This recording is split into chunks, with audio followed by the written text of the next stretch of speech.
বিসমিল্লাহির রহমানির রহিম। দর্শক শ্রোতা আসসালামু আলাইকুম। কে যেন বলেছিল ভাজা মাছ উল্টে খেতে জানে না।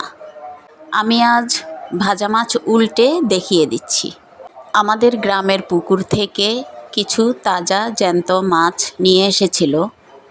সরপুঁটি ও তেলাপিয়া এগুলোকে ভালো করে বেছে কুটে নিয়েছি।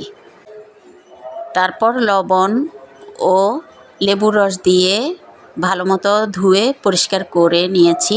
পানি ঝরতে দিয়েছি। পানি ঝরার পরে লবণ, হলুদ, মরিচ পাউডার দিয়ে এগুলোকে মেখে ভালো করে ম্যারিনেট করে রেখেছি 20-25 মিনিটের মতো।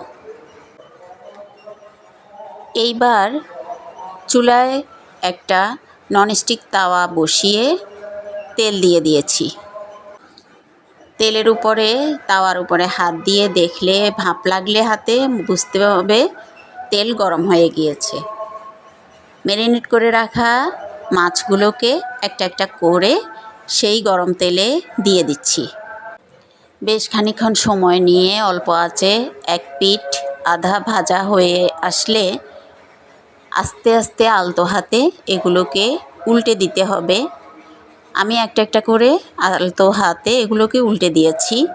এবার এই পিঠ সমানভাবে ভাজতে হবে আগের ভাজার মতো করে। 15-20 মিনিটের মতো এই পিঠও ভাজা যখন হয়ে যাবে তখন এগুলোকে তাওয়ার হাতল ধরে নেড়ে দিচ্ছি। আপনা আপনিও এগুলো উল্টে যাচ্ছে। মুচমুচে ভাজা হওয়া পর্যন্ত ভাজতে থাকতে হবে ডিমি আঁচে। আমি সেটাই করছি। বেশ খানিকক্ষণ ধরে এগুলোকে মুচমুচে করে ভেজে নিচ্ছি।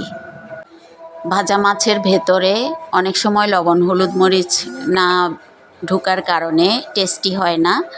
এগুলোকে একটু বেশি পরিমাণে লবণ, হলুদ এবং মরিচ পাউডার মাখিয়ে অনেকক্ষণ রেখে দিলে এটা জুসি টেস্টি হয়। ভাজি মাছটা মুখরোচক হয়। আমার এই মাছটা তো মুখরোচক হয়েছিল, টেস্টি হয়েছিল, সবাই চেটেপুটে খেয়েছে। এই গোপন ট্রিক্স এবং টিপস ফলো করে আপনারাও বাসায় ট্রাই করতে পারেন মাছ ভাজি।